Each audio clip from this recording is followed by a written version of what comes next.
Hi, friends. So as people are coming in to the program, just want to welcome you to the Wharton Esherick Museum's virtual space. We're going to give it about a minute for any other stragglers to filter in, and then we'll start with the program.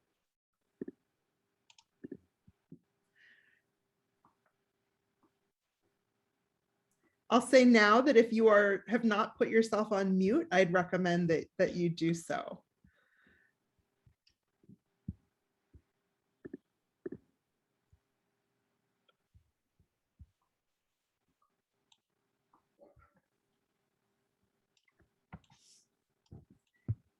Okay, I think we're going to get started.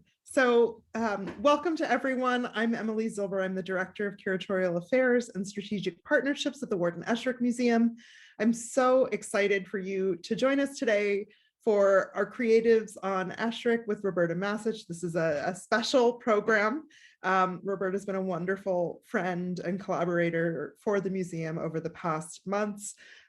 Before we get into a conversation with Roberta, I just want to, mention a few upcoming virtual and in-person programs that I hope you'll come to or join us on via recording after they're over. Our next spotlight talk is this coming Thursday, which is November 18th. This will be in celebration of Craft Now Philadelphia's 2021 theme, Environmental Effects. We'll be highlighting the environment of Esherick's bedroom. So we'll be delving in deep to what makes that environment such a special one.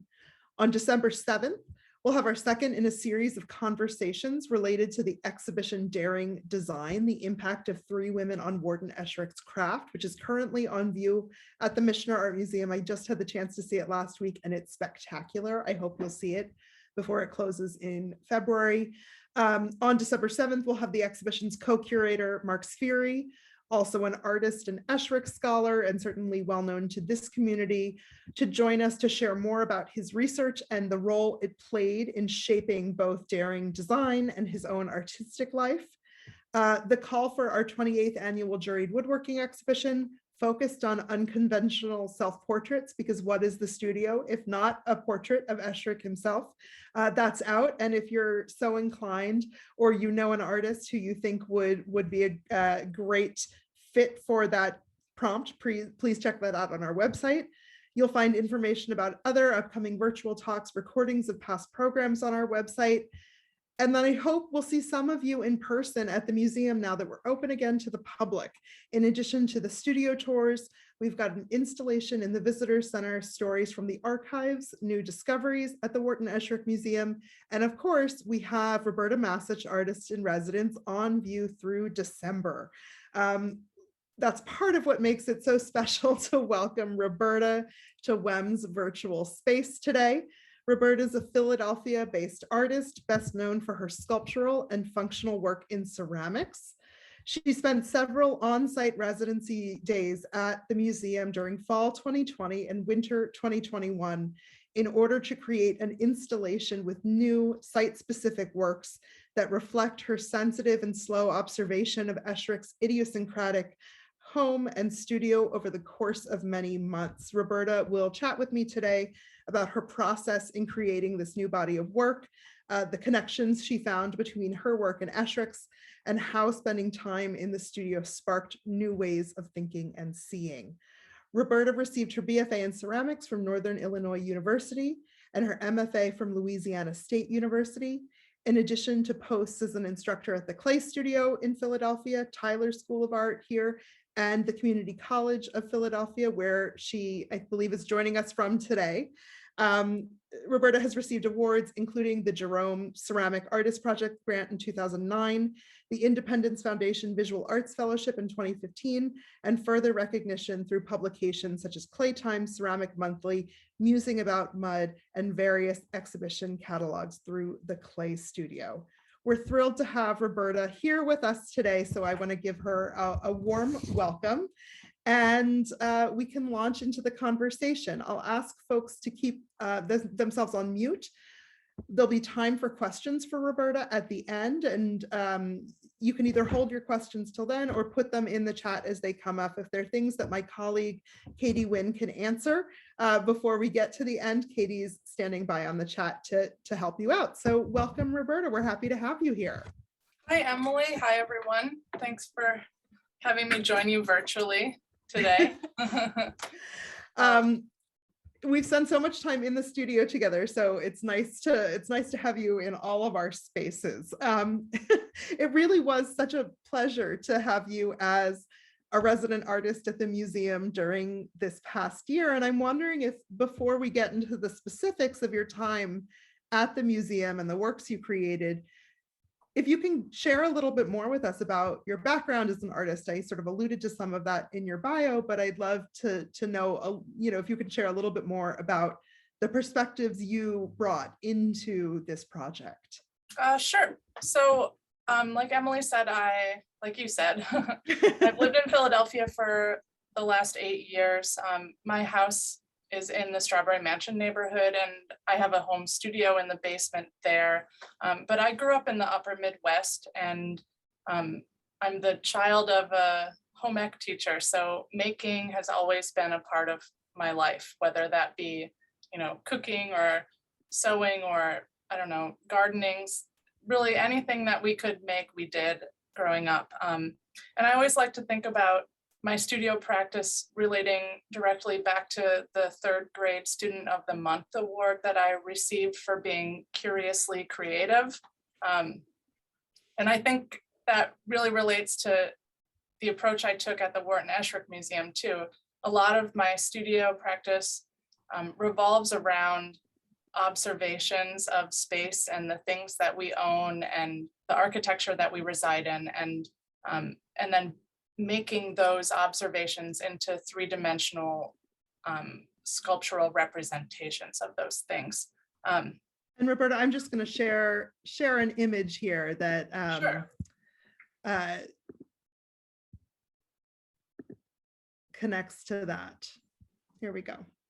Right. So a large part of my studio practice is creating 3-dimensional still life sculptures. These 3 pieces were part of my master's thesis. And, a lot of the themes that I think about are the way light and color affect the way that we as humans perceive objects. So the color from one object affects the way we see the color on another object.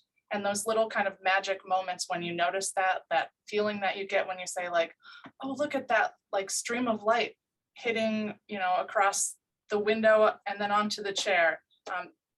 Those are the things that I get really excited about. And I'm trying to think if there's something else.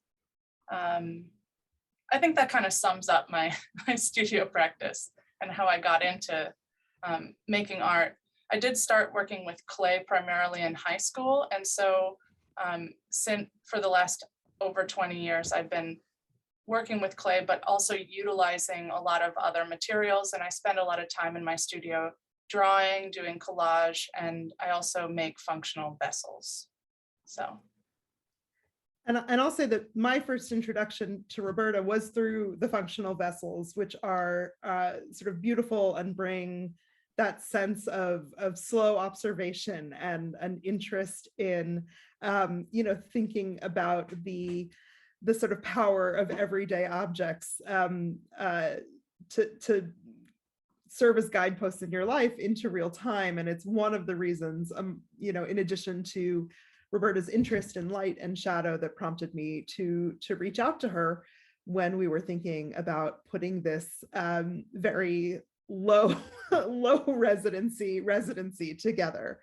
I know, Roberta, that you'd come across Esherick's work once or twice before I reached out to you with the invitation. And I'm curious if you can share a little bit more about when and how you first encountered Esherick's work and what it was about his work, his story, the studio, anything related to Esherick's narrative that interested you or that sort of prompted a spark of connection.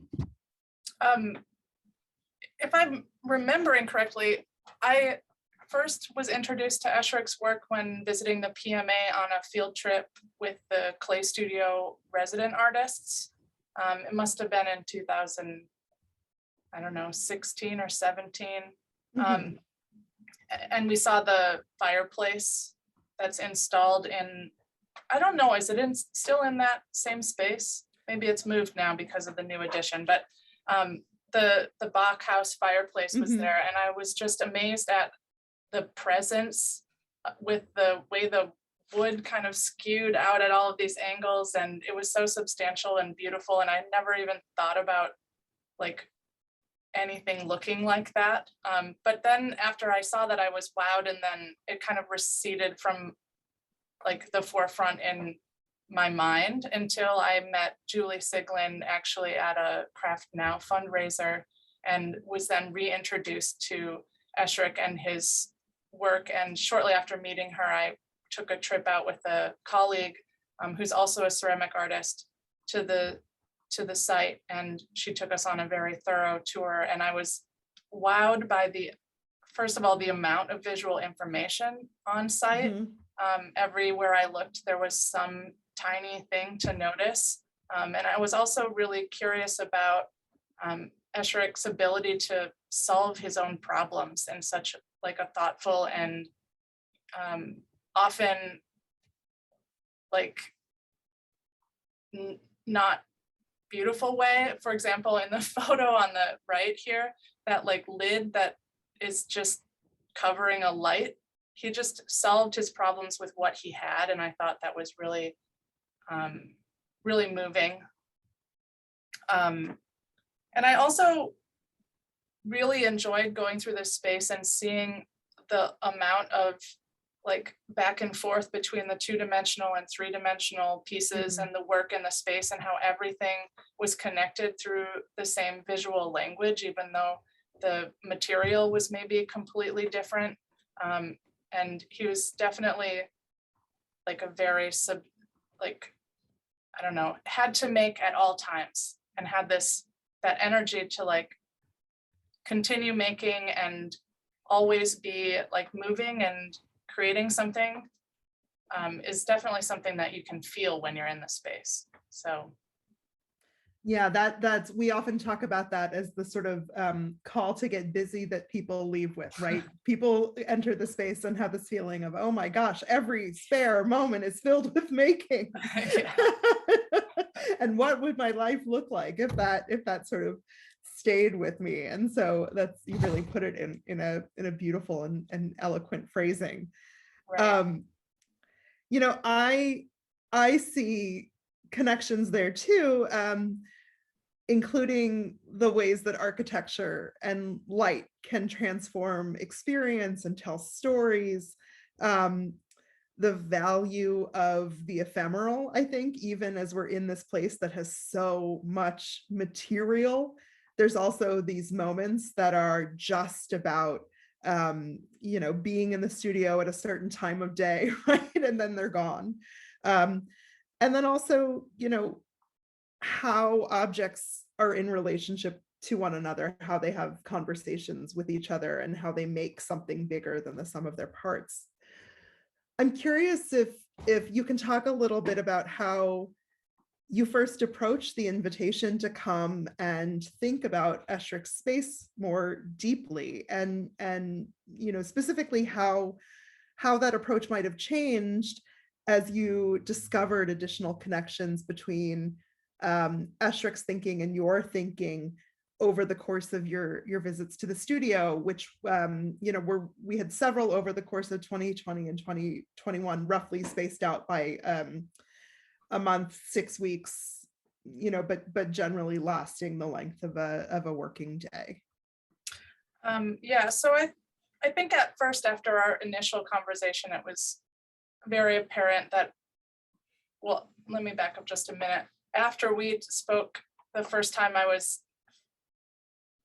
very excited about the opportunity of creating work in response to light in a specific space, because up to this point in my career, I've mostly been making artworks that are about an observation that I remove from that moment in time and then place into a gallery on a white wall and try and recreate it. And so I think what was really exciting for me to start with was the fact that I didn't really have control over how people would see the objects that I made. So starting off thinking about the fact that just observing the space, fact that made. So for the first couple visits was really important without necessarily having a specific plan like of action. I didn't identify any places that I wanted to put work at first. I didn't really think at all about color or form or anything. So just showing up and like being open and receptive to kind of taking anything in and everything in. That was like the first step that I took. And Emily, do you want to show the picture of, I think there's one of me on the steps in the first, the first visit. So yeah, this is your first day on site. Oh, to the year. That was a year ago today. Oh, how momentous. What synchronicity. But I found it to be, this photo is so disorienting because it's a photo of me and a reflection on a mirror, but there's so many angles and lines, and it was hard to not be like, there's too many. It was very overwhelming. There were too many options. So quickly after this first visit, Emily and I talked a few times, and I was like, there's too much to do here. Like, so I need to scale it back. So I did start a lot of the second visit with making some drawings. And do you want to show the picture of the light on the floor in the kitchen kind of nearby? So I spent a lot of time recording the way the light comes into the space, and I did some sketches directly on the floor there, took those sketches and identified that I wanted to place something on the top photo on the left. There's like a hole by the telephone. So I knew I wanted to place something there. So I spent a lot of time the first couple of visits just identifying places where I could capture the light play in the space. And I also knew that I'd want to have a balance between little moments where the light play in the space is very active and then some more subtle moments, because I found quickly that after each visit, I'd find something new and then realize that maybe as visitors to the site came through in the summer, they would miss it. And grappling with that is kind of interesting. Like, I didn't know if people would see the work the way I saw the work. And I thought that was also really a unique thing about this project. Like, I'm tricking people a little bit. I knew I didn't want to make my work stand out so much from Esherick's objects and furniture and the building that I wanted to kind of like wanted them to fall into each other. Does that make sense? Yeah. Yeah, I think that you were not coming in and viewing the studio as a sort of pedestal for what you were making, but you were viewing the things that you were creating, being in conversation with the studio for a specific amount of time, right, for the duration of the project, but also in the way that they were created, capturing these very particular moments in a way that really reflects the fact that no visit to the studio is the same as any other visit to the studio. Exactly. Yeah. And I think it's really exciting for me to have seen the work go up in, when did it go up? In May. And then I visited it in October, and the way that I even saw my own pieces in situ, we'll say, like, was very different, because the sun is different at different, like the angle of the sun over the sky is very different in the summer than it is in the fall and the winter. So all of that is constantly changing, and that makes the objects that I placed constantly change in relationship with the objects that are there. So that absolutely is the most exciting thing for me about the project, and working in that space.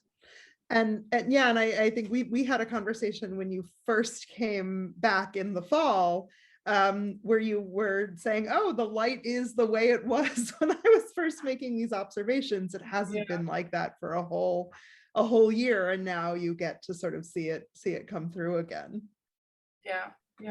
I'm curious if you can talk a little bit, because I know with this piece with shadow gap filler, there's also, you know, a connection to a specific object that really caught your interest in the studio. And so I'm asking about that because I'd love you to share a little bit more about the process of creating. What were insights or what were objects that really, you know, prompted you to think differently, or challenges of working in this kind of very site specific way?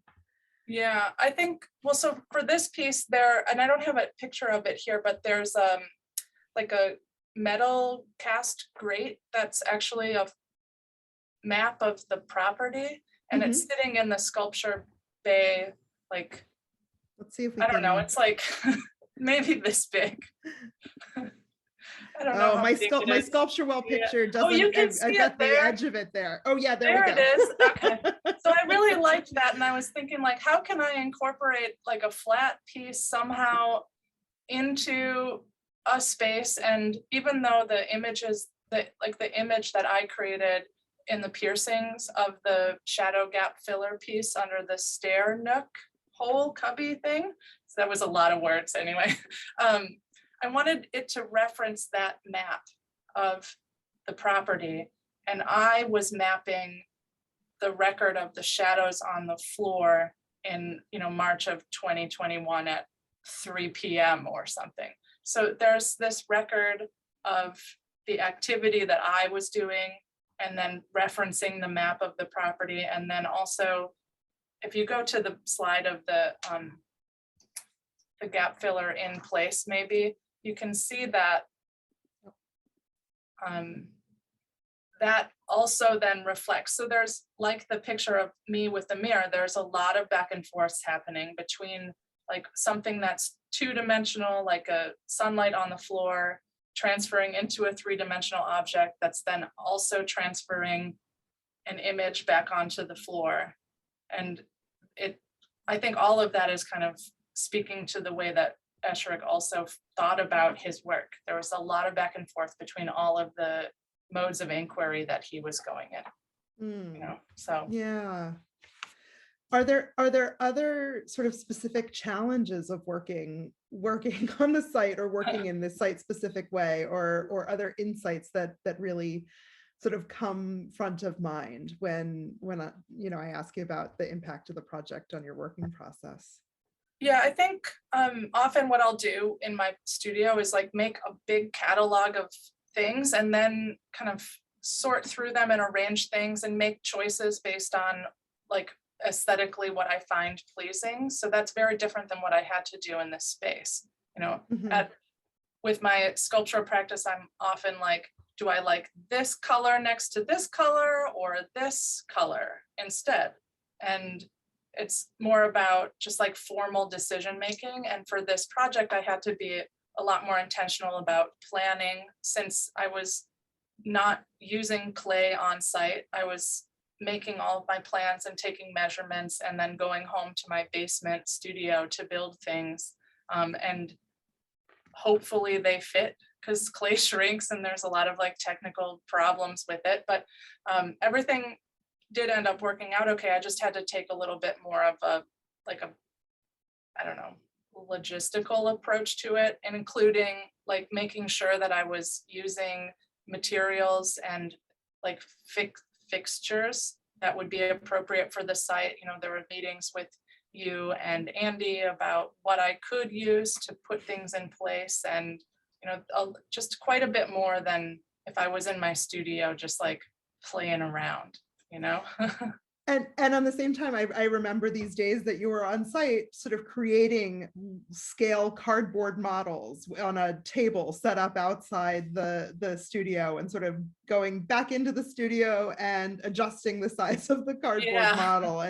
And so that act of model making, and that sort of having those models be responsive to the space itself felt very aligned with all of the models that we see throughout the studio right now. Yeah, I felt a little bit like I was 3D design classing myself, for lack of a better word. Like, I gotta just hot glue and cardboard and get it the right size.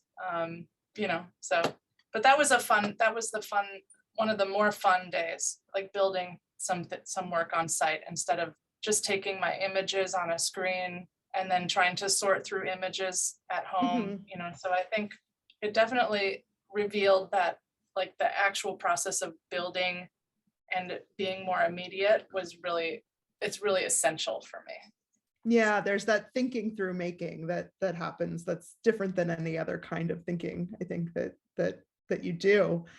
Yeah. I'm curious, so we've got works now on view through the end of the season through December, works cited in different spots across the campus, inside and outside the studio. And I'm curious if you can walk us through a few that feel, most impactful to you.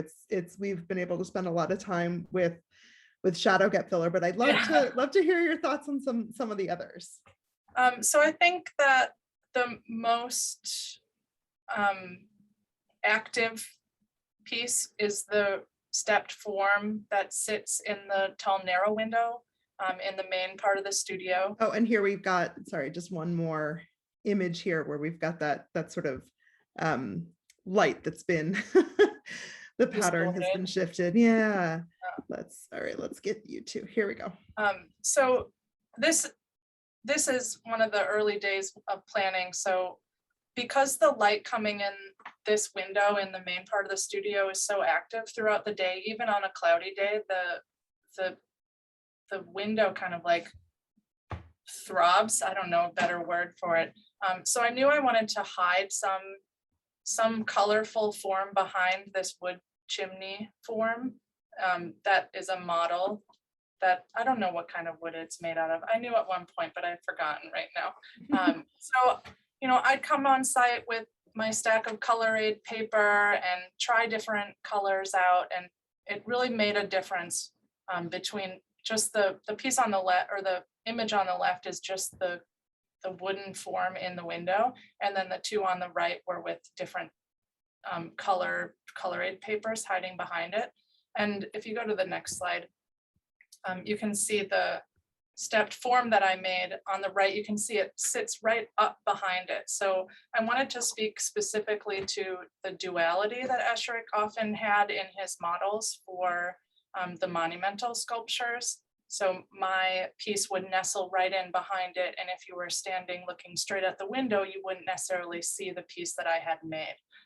But when the light is really active on a very bright sunny day, the red just kind of like pulses with this very, very bright illuminated color. And I think that's maybe the best example of using color to change the way that you see the space. I'll say also that we moved the drop leaf desk that is right next to it. For folks who are familiar with the studio, we moved that for photography after all of these conversations with Roberta had begun, and after Roberta started working on the piece. And I had not seen that piece moved out of that space before, and the back of that piece is painted a beautiful rich red color. So it casts that red against the stone wall already, and that was such a sort of marvelous moment to uncover. Yeah, I think throughout the process, and I'll speak about another piece quickly after this, but I'm surprised at how many things like were non-consciously absorbed into my brain from the days that I spent on site. So there were many moments where I am like, I don't know how I knew to do it that way, or why did that form end up being that form when it, anyway, I don't know how to explain that without showing you. So if you can go to the crack fillers. So this is a good example of that. The piece on the left, these pieces are the only ones I made on site, and I used porcelain clay and like shoved them into the gaps between the stones and fired them and put them back in place. And then after this piece was installed, someone told me about the story about Wharton coming behind the masons and scraping the grout out, which I didn't know when I made the piece. So I think there's something about that. There was a connection made that I didn't realize was happening. And I went back and like filled it in as like a joke to Esherick or something. I don't know. I mean, it certainly would fit with Esherick's famous sense of humor, right? That that way of having a conversation with him across time. And there are also these moments where you know, I look at those pieces and I think of the how they highlight or draw my eye to the vibrancy of the color that's used in things like the window casings or the door framing, right? And the way that Esherick used color to delineate and to sort of make these special moments all around the exterior of the building. And I think I would say with this piece on the one on the left, you know, there was some very intentional like red, orange, yellow kind of like ideas that happen. And then when installing and taking photos, the light coming through the cracks from the deck that comes off there, like that's something I can't plan. And should we, I'm going to stop sharing my screen so Katie can show us. Sure. Katie's going to show us, pull up the website, which has these wonderful videos of what Roberta is talking about. And I encourage you, if you haven't had a chance already, to spend some time on the website for this exhibition, which really shows some beautiful installations and images of what Roberta's done.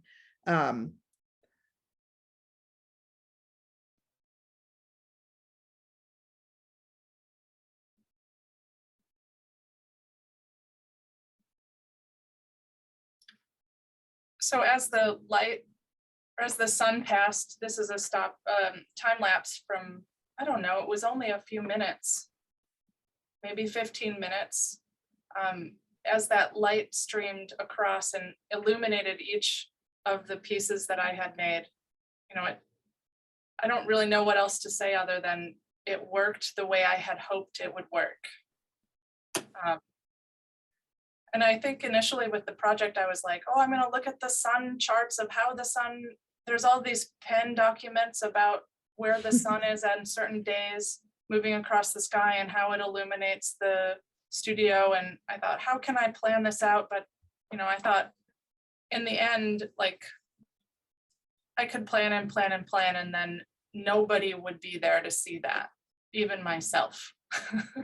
So I thought it'd be better to just see what happens. And sometimes it's a nice reminder that sometimes the felt sense of something gives you better results than all the planning you can possibly muster. Right. So I think the only other piece maybe I'll just highlight would be the yellow grid that's in the window of the silo. And I'm actually wondering, Katie, do you mind? Maybe you can just pull that up here since we have it. Great, thank you. There, yeah.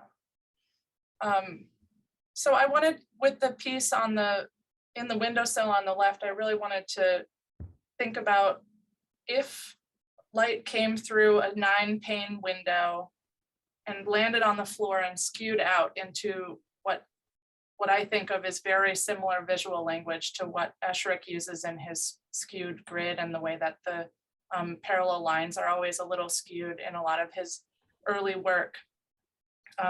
But if I took that and then made it 3-dimensional again and curved it so it kind of like rested in the window, how would that change then the light passing into the kitchen at any given time?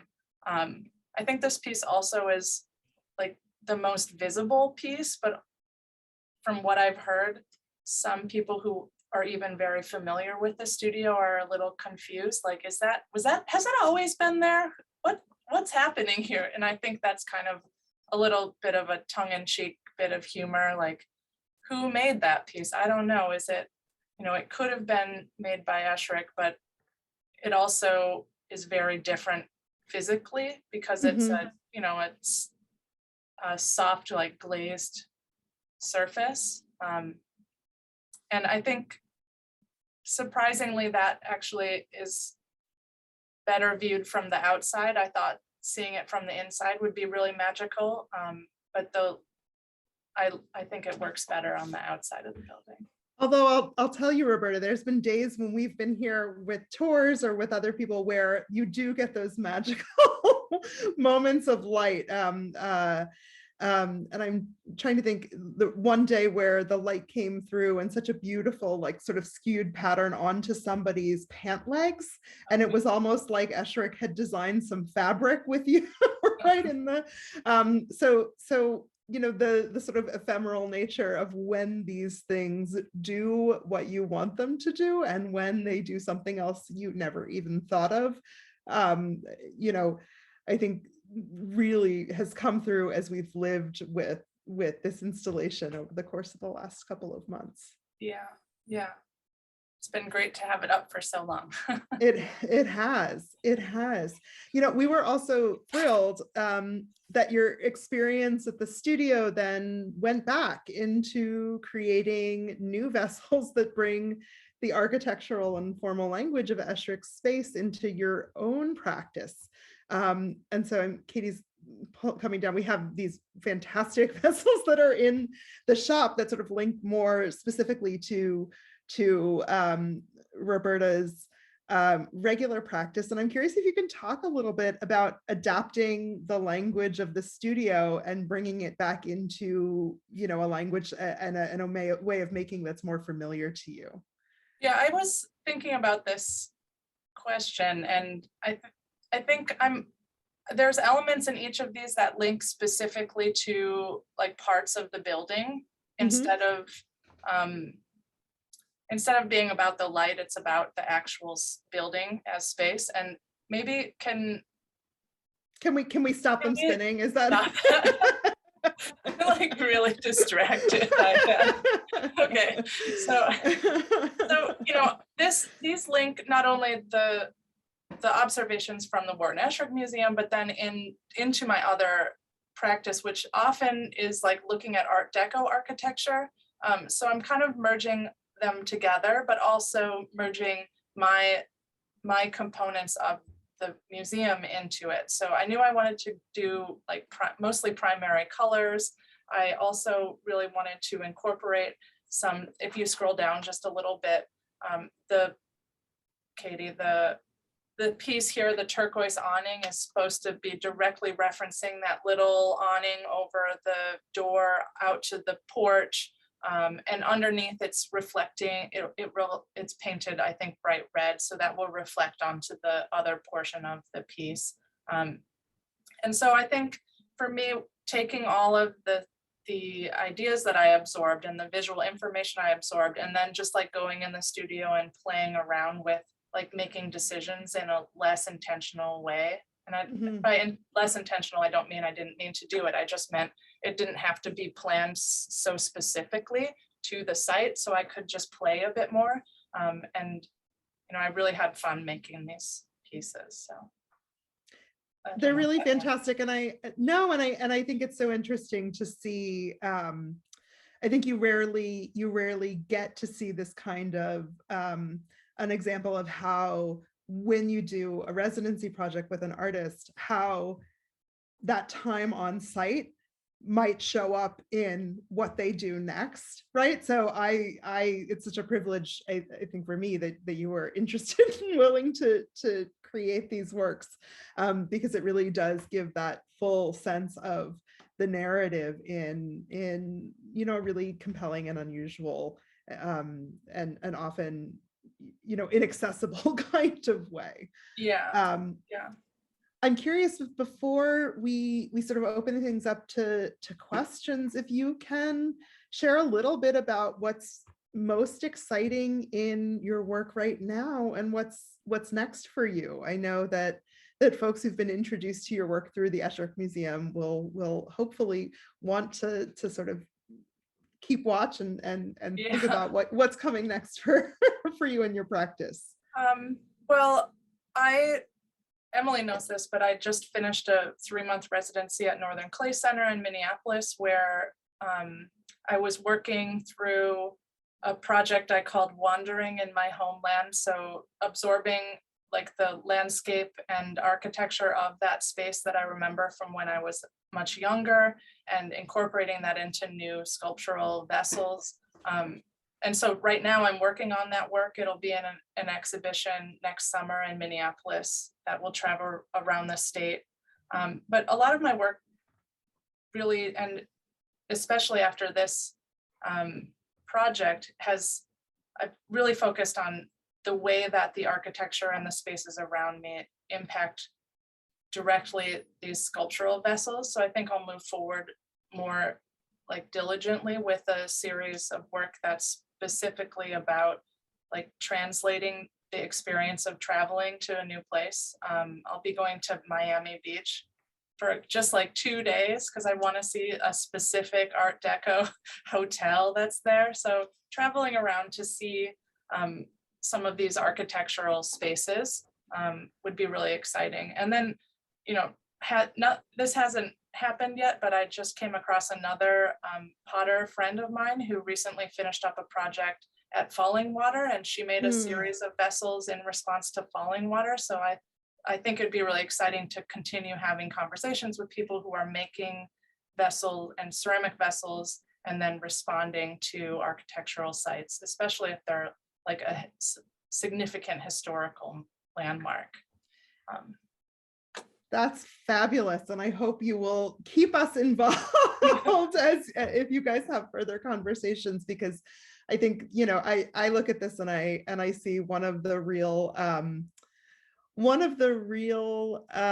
you know, exciting parts of Esherick's legacy, which is the capacity to find that spark and help contemporary makers who have some kind of affinity with his approach or with his legacy find their way not only into new projects but also to each other too. So thank you so much, Roberta, for giving us that sort of overview of the project in your time at the studio. It was really such a pleasure.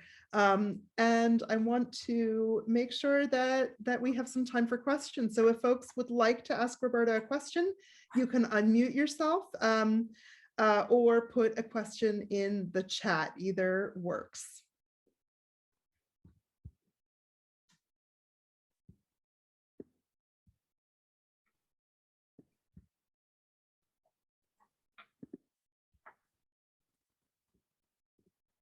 And if we are slow on questions, I will ask you another one. Go ahead.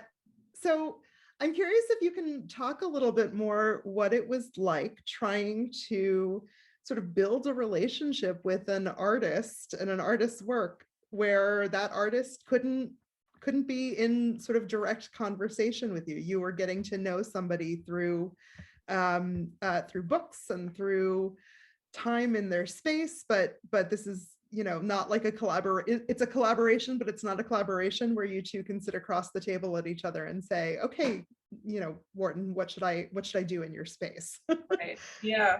I think I made a joke about how he didn't consent to this. So it's like, oh, but I did grapple with that quite a bit because I wanted to like make work that was thoughtfully responding to the studio, that wasn't like taking over in any way.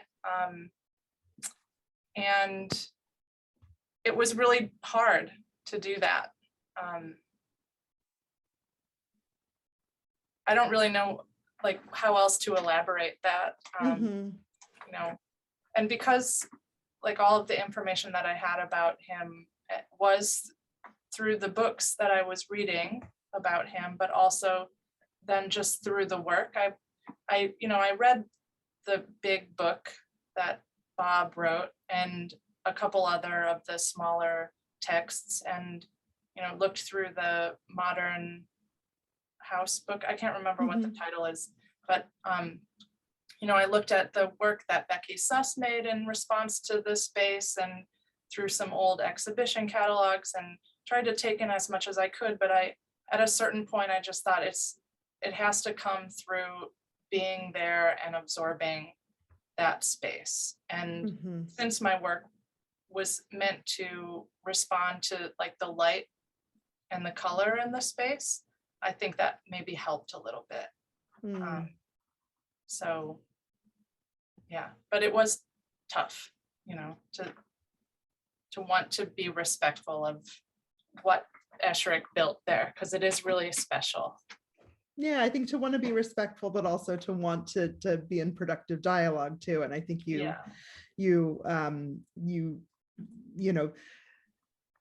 drew that line beautifully. And of course, since this is a temporary installation and will be coming down, you know, it's important that Esherick Studio will come back to, you know, its own singular voice after this period of conversation. Right, yeah. We have time for maybe one question from the audience, if anyone has one. Oh, yes, I hear a question there. Yeah. Seeing the museum, does it make you feel like working in wood? Not really.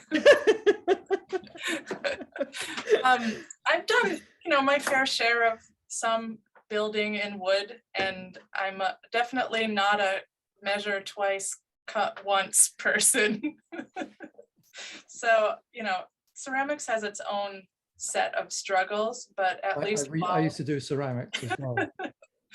But, you know, if I mess something up, I can just like slap some more clay on it, you know. Like, wood is not that forgiving. Yeah. You know, and my practice involves a lot of, like, I do a lot of drawing and collage and other mediums. So, you know, while I completely respect and like love the wood, I don't know if it's going to be my next path. You know. I should I should have sat down and done the spoon carving at the event last week. But we did have some spoon carving at our recent Creative Passports event, but I'm sure Sophie will give you a one-on-one spoon carving tutorial anytime you want. So spoons are a perfect thing for a ceramicist. Yeah. Give it a try. So any other questions for Roberta?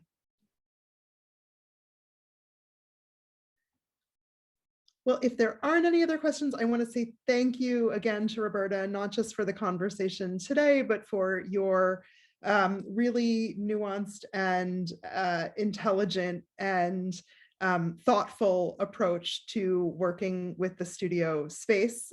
We're so pleased to have Roberta as a part of our exhibition program this year, and it is, you know, one of a series of pilots that we are thinking about that will continue to bring Esherick's legacy into conversation with contemporary makers, because it's a fantastic way to learn something new about this studio that's so familiar to so many of us, and also really show how relevant Esherick's legacy can be to artists who are working today. So I hope you'll stay tuned for more projects in that vein. And we'll be sending out a follow-up email after the talk today with a lot of links to Roberta's work. And I hope you'll follow her as well. And just thank you so much for being with us today. I hope that we'll see some of you on site to see Roberta's work before the end of the year.